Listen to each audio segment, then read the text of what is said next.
सध्याची दृश्य धाराशिवमधली दृश्य आहेत। धाराशिवमधल्या राष्ट्रवादी काँग्रेसच्या उमेदवार अर्चना पाटील यांच्यासाठी सुद्धा आज मतदान होत आहे। सकाळी त्यांनी पूजा अर्चना केली आणि त्यानंतर आपल्या सासऱ्यांचे वडीलधाऱ्यांचे आशीर्वाद घेतले। आजचा दिवस अर्थातच सर्व उमेदवारांसाठी विशेष महत्त्वाचा, कारण सर्वांचं भवितव्य, गेल्या इतक्या दिवसांचा प्रचार, त्याची मेहनत सगळं काही मतदान यंत्रामध्ये बंद होणार आहे। ओमराजे निंबाळकरांशी त्यांचा सामना होतोय।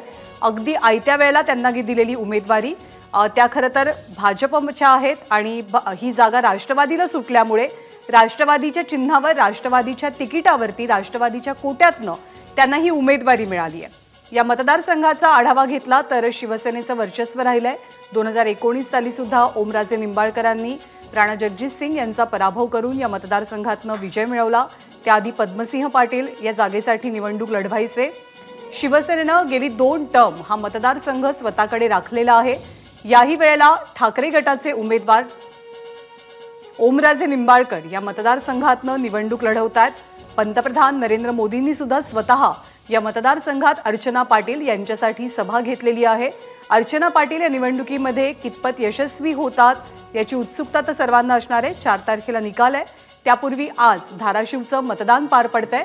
राणा जगजित सिंग पाटील आणि त्यांच्या पत्नी अर्चना पाटील हे दोघेही जण पूजा अर्चा करतायत आणि त्यानंतर अर्थातच मतदान करण्यासाठी तेही रवाना होतील। 2019 साली ओमराजे निंबाळकर जवळपास 1,27,000 मतांनी या मतदारसंघातनं विजयी झालेले होते। त्यांच्या विरोधात होते राणा जगजित सिंग। 2014 साली सुद्धा शिवसेनेनंच या मतदारसंघातनं विजय मिळवलेला होता। यावेळेला राष्ट्रवादीनं भाजपतनं उमेदवार आयात केला। ही जागा वाटपामध्ये राष्ट्रवादीला सुटली। उमेदवार कोण असेल याची बरीच चर्चा झाली। आधी अशी सुद्धा चर्चा होती की भाजपच ही जागा लढवेल, पण अजित पवारांकडे ही जागा गेली आणि अजित पवार आणि अर्थातच अर्चना पाटील यांचे कौटुंबिक संबंध सुद्धा आहेत।